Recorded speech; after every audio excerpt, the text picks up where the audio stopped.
Hello dear students, কেমন আছো সবাই? আশা করি সবাই খুব ভালো আছো। জি অ্যাডভান্স কোর্সিং সমাধানের আজকের ক্লাসে তোমাদের স্বাগতম। তোমরা আমাদের কাছে অনেকেই বারবার রিকোয়েস্ট করছিলা বা কমেন্ট করতেছিলা যে জি অ্যাডভান্স কবে করাবেন স্যার। তো তোমাদের জন্য শুরু হয়ে গেল আমাদের জি অ্যাডভান্স সিরিজ। এখন থেকে আমরা চেষ্টা করব রেগুলার জি অ্যাডভান্স কোর্সিং সমাধান করার। তবে আমরা বলে রাখি, জি অ্যাডভান্স কোর্সিং এর বেশিরভাগ কোর্সিং যেহেতু আমাদের হুবহু সিলেবাসের সাথে মিলে না, এটা কিন্তু একটু হায়ার কনসেপচুয়াল থাকে। সো আমরা এখান থেকে বিশেষ সিলেক্টিভ ওয়েতে কোর্সিং সিলেক্ট করব, যেগুলো শুধুমাত্র আমাদের সিলেবাসের সাথে একদম হুবহু মিল আছে এবং আমাদের পরীক্ষায় কমন উপযোগী বা আসতে পারে, বা এই অঙ্কটা সলভ করলে আমরা আমাদের অনেক কনসেপ্টে উপকার পাবো, এমন অঙ্কগুলো কিন্তু বেছে বেছে করাবো। সো আমরা তোমাদের সকল অঙ্ক করাবো না, বা যেগুলো আমাদের একদমই আউট অফ সিলেবাস সেগুলো কিন্তু আমরা করাবো না, ঠিক আছে? সো ক্লাসটি হতে চলেছে খুবই গুরুত্বপূর্ণ। আজকে আমরা দারুণ একটা কনসেপচুয়াল ম্যাথ সলভ করবো, যেটা তোমাদেরই রিকোয়েস্টে করা। তোমাদের মধ্যে একজন আমাদের রিকোয়েস্ট করছো যে জি অ্যাডভান্সের 15 সালের এই স্ট্যাটিক ইলেকট্রিসিটি বা স্থির তড়িতের যে ম্যাথটা আছে এটা সমাধান করানোর জন্য। সো আমরা শুরু করতে যাচ্ছি সেটা দিয়েই, তোমাদের রিকোয়েস্টেড ম্যাথ দিয়ে। সো আমাদের সাথে থাকবে শুরু থেকে শেষ পর্যন্ত আশা করি। তাহলে আসো শুরু করি। তাহলে প্রথমে আমরা আগে কোর্সিংটা খুব ভালোভাবে পড়ে বুঝে নিই, তারপরে আমরা সমাধান করব। আচ্ছা, কোর্সিংটা যেহেতু ইংলিশ থেকে ট্রান্সলেট করা, সো বাংলা আমাদের হুবহু একটু একটু যদি আমাদের না মিলে, তাহলে সেটাকে আমরা বুঝে নেওয়ার জন্য স্বার্থে যেভাবে সুবিধা হয় সেভাবে কিন্তু আমরা ট্রান্সলেট করছি, ঠিক আছে? যেন তোমরা ভালোভাবে বুঝতে পারো। কারণ ইংলিশে দিলে তো তোমাদের কোর্সিং বুঝতে অনেক সমস্যা হবে অনেকেরই, তাই আমরা এটাকে বাংলায় ট্রান্সলেট করে দিচ্ছি, ঠিক আছে? তাহলে আমরা পরবর্তী প্রশ্নগুলোও কি করব, বাংলায় ট্রান্সলেট করেই তারপরে আমরা করব। ওকে, তাহলে আসো, যে কি ছিল প্রশ্নটা, যে আমাদের একটা বলা ছিল সুষম একটা চার্জিত অপরিবাহী গোলক আছে। তাহলে এই যে একটা বড় গোলক, এটা একটা অপরিবাহী চার্জিত গোলক যেখানে সুষমভাবে চার্জ বর্ধিত হয়ে আছে। তাহলে পুরো সারফেসে, মানে পুরো ভিতরে নিরেট গোলক যেহেতু, ঠিক আছে, তাহলে পুরো নিরেট গোলকের সম্পূর্ণ অংশ জুড়েই চার্জ আছে, সুষমভাবে ছড়াই আছে চার্জটা, এবং এর রেডিয়াস দিয়ে আছে R1। ওকে, তারপরে কি বলছে, যে এইখান থেকে এর কেন্দ্র থেকে একটা নির্দিষ্ট দূরত্বে আমরা হচ্ছে কি করছি, আরেকটা গোলক কেটে ফেলা হয়েছে ওখান থেকে। তাহলে যার কেন্দ্র পি এবং যার রেডিয়াস আমাদের R2, তাহলে একটা গোলাকার নিরেট গোলক থেকে ওর ভিতর থেকে আরেকটা গোলক পরিমাণ আমরা কেটে বের করে নিয়ে আসা হয়েছে, ঠিক আছে? ফলে এখানে একটা গর্ত সৃষ্টি হয়েছে। এখন ওই গর্তের ভিতরে কি করতে হবে, কোনো একটা বিন্দুতে তড়িৎ প্রবলের মান কেমন হবে সেটা বের করতে হবে। ওখানে মেইন প্রশ্ন ছিল আসলে তড়িৎ প্রবলের মান এবং দিকটা কেমন হবে। এটা প্রশ্ন ছিল না, আমাদের নিউমেরিক্যাল প্রশ্ন ছিল না, ঠিক আছে, ব্যাখ্যামূলক প্রশ্নের মতো ছিল, যে তড়িৎ ক্ষেত্রের মানটা কি পরিবর্তনশীল হবে নাকি কনস্ট্যান্ট হবে এবং তার দিক কিসের উপর ডিপেন্ড করবে, বা আমরা মান বের করলে একবারে জিনিসটা বুঝতে পারবো। আমরা সরাসরি মান নির্ণয়ের কথাই বলা হয়েছে, ঠিক আছে? এই হলো ওভারঅল প্রশ্ন। তোমরা যদি অরিজিনাল প্রশ্ন কেউ দেখে থাকো তাহলে বুঝতে পারবা, ঠিক আছে? নাহলে আমাদের মেইন হচ্ছে এইটাই প্রশ্ন, যে একটা অপরিবাহী নিরেট গোলক চার্জিত অবস্থায় আছে, তার ভিতর থেকে আমরা একটা নির্দিষ্ট গোলক কেটে ফেলে দিব, তাহলে ওইখানে একটা গোলকার গর্ত বা হোল তৈরি হবে, বা যাকে বলছে ক্যাভিটি তৈরি হবে।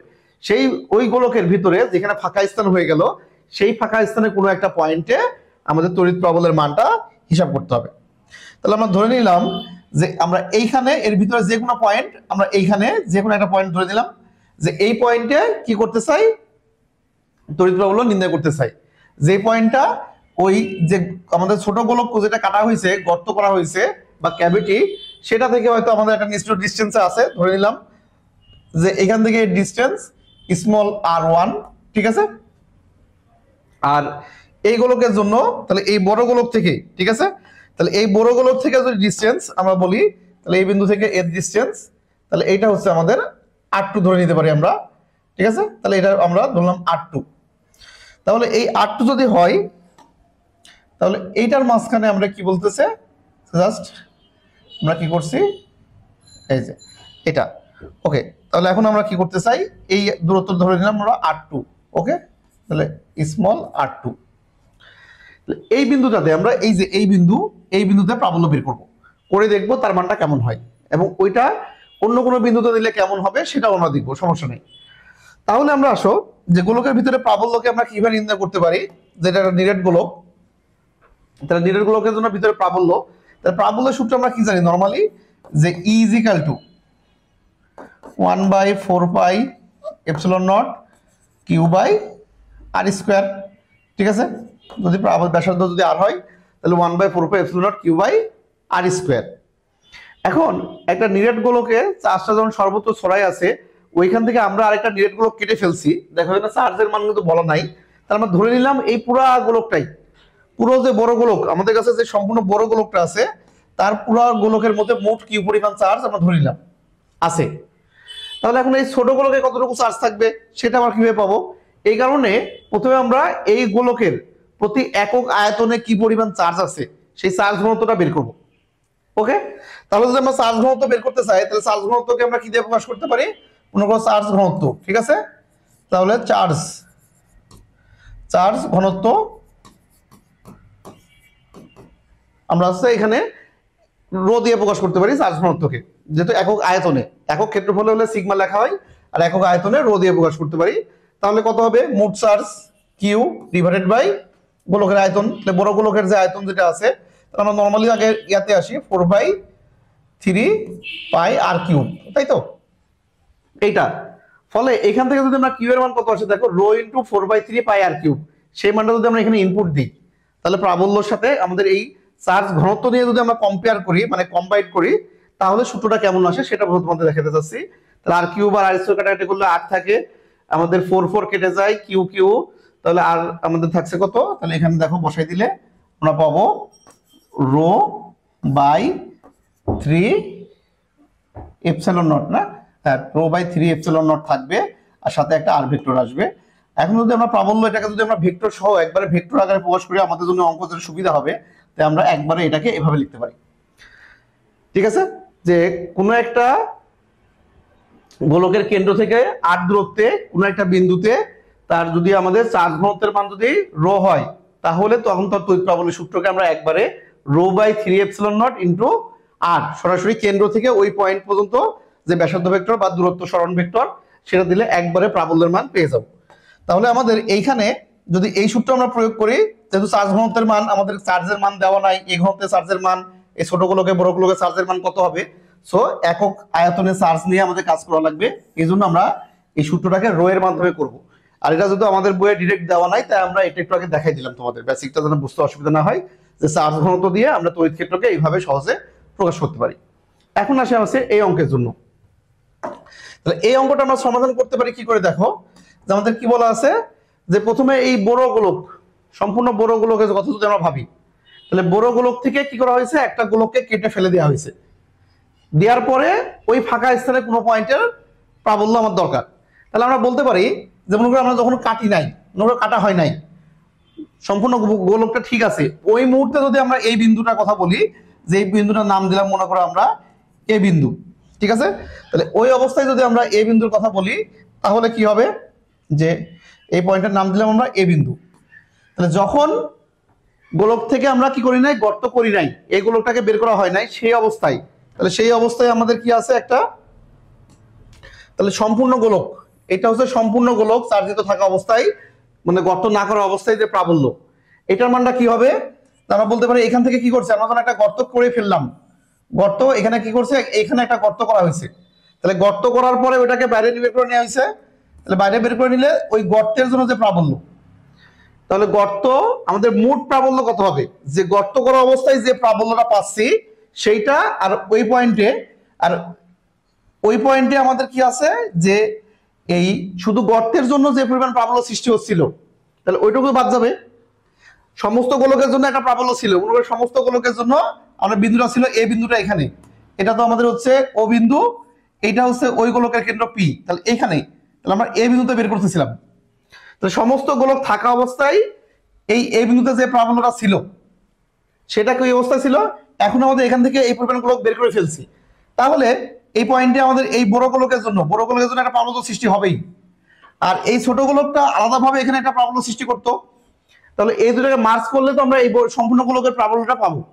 ঠিক তেমনি যদি আমাদের এখন এইটা দরকার, তাহলে এই সম্পূর্ণ গোলক ভরাট অবস্থায় থাকা অবস্থায় এই বিন্দু প্রাবল্য যা ছিল, এই ছোট গোলকটা এই বিন্দুতে যে পরিমাণ প্রাবল্য সৃষ্টি করছে ওইটা যদি আমরা বাদ দিয়ে দিই, তাহলে এটা হচ্ছে আমাদের এই যে পি কেন্দ্র বিশিষ্ট গোলকটা, ঠিক আছে?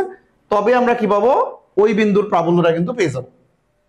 তাহলে এখন দেখো যে এই গোলকের জন্য যখন আমরা সম্পূর্ণ বড় গোলকের জন্য, ঠিক আছে, ধরে নিচ্ছি যে আমরা কি করি নাই, এখানে কোনো গর্ত করা হয় নাই, ঠিক আছে, সেই অবস্থায় এই পুরা গোলকের জন্য এ বিন্দুর তড়িৎ প্রাবল্য কত হবে? তাহলে পুরো গোলকের জন্য, পুরো গোলকে যখন হচ্ছে ক্যাভিটি করা হয় নাই, গর্ত করা হয় নাই, সেই অবস্থায় কেন্দ্র থেকে এর দূরত্ব কত ধরছি আমরা, r2। তাহলে কেন্দ্র থেকে এর দূরত্ব যদি r2 হয় তাহলে এর জন্য কত হবে, প্রাবল্যের মান E = তাহলে এটার প্রাবল্য তখন আমরা বলতে পারবো যে রো বাই চার্জ ঘনত্ব তো সবার জন্য সমান, তাহলে রো বাই 3ε0 ইনটু ও থেকে ওই এ পয়েন্টের যে দূরত্ব, তাহলে কি হবে r2, তাহলে r2 ভেক্টর। ঠিক আছে, আর এইটাই তো আমরা বের করতে চাই যে কাটার পরে কত হবে, কাটার পরে কত হবে সেটা আমরা জানি না, সেটা বের করতে চাই। তাহলে এটার মানটা ধরে আমরা ই, এটা আমরা বের করব। ওকে, এর প্রাবল্য আমরা জানি না, এর প্রাবল্য, তাহলে এটার প্রাবল্য, এইটা একটা ছোট গোলক, এই ছোট গোলকের জন্য এই পয়েন্টটা কতটুকু দূরে আছে, r1 পরিমাণ ডিসটেন্স আছে কেন্দ্র থেকে, তাহলে তার জন্য ওই বিন্দুতে প্রাবল্য কেমন হবে, তাহলে এই ছোট গোলকের জন্য কেন্দ্র থেকে দূরত্ব r1, তাহলে এটার জন্য কি হবে, চার্জ ঘনত্ব তো একই সমান, তাহলে রো বাই 3ε0 ইনটু ওইটা যে দূরত্ব, তাহলে এই পি থেকে এর দূরত্ব কত r1, তাহলে এখানে r1 ভেক্টর হবে। ঠিক আছে, তাহলে আমরা বললাম এই গর্ত করা অবস্থায় প্রাবল্য আর গর্তের জন্য প্রাবল্য দুইটা যোগ করলে সমস্ত গোলকের প্রাবল্য পাওয়া যাবে। এখন আমরা ওখান থেকে ব্যাক ক্যালকুলেশন আসছি, সমস্ত গোলক থেকে শুধু গর্তের জন্য যে পরিমাণ প্রাবল্য সৃষ্টি করতেছিল সেটা যদি আমরা বাদ দিই তাহলে গর্ত করার পর ফাঁকা অবস্থায় প্রাবল্যের মানটা পেয়ে যাব। তাহলে এখান থেকে ই আমরা বের করতে চাই, এটা মাইনাস এটা, আচ্ছা এটা আমাদের ছিল কত r2, তাই না, এটা ছিল r2, তাহলে ই এর মান বের করলে এখান থেকে এটা বিয়োগ করা লাগবে, তাহলে অতএব এখান থেকে E = কত আসে দেখো, সিম্পল একদম, তাহলে 3 বাই রো বাই 3ε0 যদি আমরা কমন নিয়ে নিই তাহলে কত আসছে r2 minus r1, r2 minus r1 এর মান এমনিতে আমাদের কত বলা আছে, আচ্ছা এখানে এই r2 আর এইটা তো আলাদা জিনিস। ঠিক আছে, এখানে তো এটা রেডিয়াস আর আমরা এখানে তো এই কেন্দ্র থেকে ওই বিন্দু দূরত্ব r1 r2 ধরছি, তাহলে এইটা আমরা যদি এই চিত্র থেকে দেখতে চাই তাহলে ভেক্টর আকারে দেখো যে r1 r2 কেমন আসে এই চিত্রের ভিতরে, যে আমাদের r1 হচ্ছে এইটা, এই কেন্দ্র থেকে এইটা, আর এটা হচ্ছে r2 হচ্ছে ও থেকে p এইটা, তাহলে এই দুটা বিয়োগফল কত হবে, ও থেকে p, আর ও থেকে p এর মানটাই আসলে a। ঠিক আছে, তাহলে ও থেকে p ভেক্টরটাকে আমরা যদি a ধরে নিই তাহলে এটার মান কিন্তু হবে এই rho by 3ε0 into a vector.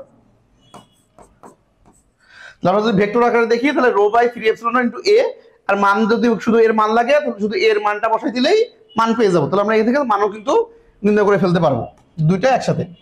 ঠিক আছে, তার মানে দেখো যে কোনো একটা গোলক থেকে যদি আমরা একটা গর্ত করে ফেলি, এখন এই মানটা দেখো যে এ মানটা আসলে কি ও আর পি এর দূরত্ব, তাহলে এটা কিন্তু এই গোলকের রেডিয়াস কত, এই গোলকের রেডিয়াস কত, r1 r2 এর কোনো সম্পর্ক নাই, আমাদের দরকার হচ্ছে এই কেন্দ্র থেকে আমরা কত দূরে ক্যাভিটি করতেছি তার সেন্টারটা কত দূরে, তাহলে তার মানের উপর ডিপেন্ড করতেছে।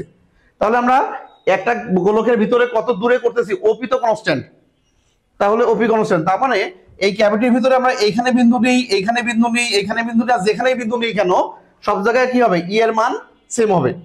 তাহলে ই এর মানের কথা যদি আমরা বলি তাহলে এই গর্তের ভিতরে যখন একটা ফাঁকা গোলক যখন হয়ে গেছে, আমরা কি জানি ফাঁকা গোলকের ভিতরে এমনিতে প্রাবল্য চেঞ্জ হয় না, যেমন ঠিক তেমনি এখানেও ক্যাভিটি করার পরে এর ভিতরে পয়েন্টটা যেখানেই হোক না কেন তার প্রাবল্যের মান সেম থাকবে, সেটা মান হবে রো বাই 3ε0 ইনটু a, এ মানে এই কেন্দ্র থেকে এই কেন্দ্রের দূরত্ব, আর রো মানে কত, রো মানে মোট চার্জ বাই 4/3 পাই r3, মানে এই পুরা চার্জ ঘনত্ব।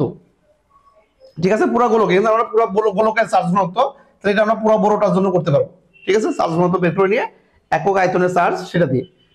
ওকে, আর এ তো আমাদের দূরত্ব। আর যদি দিকের কথা বলা হয় তাহলে ভেক্টর অনুযায়ী দিক দেখো, ই এর দিক কোন দিকে, এ এর দিক, এ বলতে কোনটা, ও থেকে পি, তার মানে এই বড় গোলকের কেন্দ্র থেকে ওই ছোট ক্যাভিটি যেটা করা হয়েছে কেন্দ্র, এই দুটো যোগ করলে ডিরেক্ট যে ডিরেকশনে হয় তড়িৎ ক্ষেত্রটাও ওই ডিরেকশনে থাকবে। তাহলে আমরা ও থেকে পি বরাবর আউটওয়ার্ড, যদি পজিটিভ চার্জ হয় আউটওয়ার্ড আর নেগেটিভ চার্জ হলে আবার ইনওয়ার্ড থাকবে। ঠিক আছে, তাহলে এইভাবে আমরা কি করতে পারবো, দিক এবং মান ইজিলি নির্ণয় করতে পারবো। তাহলে কোনো একটা নিরেট গোলক থেকে আরেকটা নিরেট গোলক কেটে ফেললাম, তাহলে তার প্রাবল্য কত হবে। এখনো যদি তোমাদের কনসেপ্টে সমস্যা থাকে তাহলে আমরা সিম্পল একটা উদাহরণ দিয়ে বলতে পারি। মনে করো যে পুরা গোলক সহ ছিল, পুরা গোলক থাকা অবস্থায় একটা এই পয়েন্টের হয়তো প্রাবল্য ছিল সাপোজ 10, আর এখান থেকে আমরা যে গোলকটা কেটে ফেললাম ওইগুলোকে যেটুক চার্জ সে নিয়ে যাচ্ছে, সে মনে করো কত ছিল, সে 2 প্রাবল্য সৃষ্টি করতেছিল, তাহলে ওইটা ভিতরে থাকা অবস্থায় ছিল 10, ও বের হয়ে গেলে ছিল 2, তাহলে থাকবে কত 8। ঠিক তেমনি তাই যে প্রথমে আমরা পুরা গোলকের জন্য পুরা চার্জ, সম্পূর্ণ গোলকটা চার্জিত অবস্থায় আছে, সম্পূর্ণ অংশের চার্জের জন্য প্রাবল্য বের করলাম, আর ওই ছোট গোলকটা যতটুকু কেটে ফেলছি ওইটুকের চার্জ ওই বিন্দুতে কতটুকু প্রাবল্য সৃষ্টি করতেছিল সেটা বের করলাম, সেই দুইটা বিয়োগ দিলেই আমরা পেয়ে গেলাম যে বাকি ওই অংশের ওইটা বাদ দেওয়ার পরের প্রাবল্য কত হবে। তাহলে আশা করি বুঝতে পারছো, আমরা সিম্পল ওয়েতে বোঝানোর চেষ্টা করছি, ঠিক আছে। তারপরেও আমাদের তড়িৎ ক্ষেত্র যদি এই নিরেট আমাদের হচ্ছে অপরিবাহী নিরেটের ক্ষেত্রে আমাদের তড়িৎ ক্ষেত্রটা কেমন হয়, তার দিক কেমন হয়, এই সম্পর্কে আমরা একটা পরবর্তীতে ফুল বেসিক ভিডিও নিয়ে আসবো, ঠিক আছে। যেহেতু আমরা এখানে ম্যাথ সমাধান, তাহলে ম্যাথ সমাধানের মধ্যে এসে বেশি ডিটেলস বলতে গেলে অনেক বড় হয়ে যাবে ভিডিও, ঠিক আছে। তাহলে তোমরা আরেকবার প্রথম থেকে শুরু থেকে নিজে নিজে করো, হাতে হাতে সলভ করো, তাহলে ইনশাল্লাহ বুঝতে পারবা। তাহলে পরবর্তী ক্লাসে দেখা হচ্ছে আবার আরো কোনো বেসিক এমন ধরনের জি অ্যাডভান্স কোর্সিং নিয়ে। সেই পর্যন্ত আমাদের সাথে থাকো, আর ভালো লাগলে আমাদের অবশ্যই লাইক শেয়ার করে দাও, আর কেমন লাগলো বুঝতে কোনো অসুবিধা আছে কিনা সেটাও কমেন্টে জানাও, ঠিক আছে। আর পরবর্তী ভিডিও দেখার আমন্ত্রণ রইল। আর তোমরা তোমাদের ফ্রেন্ড সার্কেলে বন্ধু বান্ধবদের মধ্যে ভিডিওটা একটু লাইক শেয়ার করে দাও, যেন তারা সবাই দেখতে পারে। তো আজকের মতো এই পর্যন্তই, আল্লাহ হাফেজ।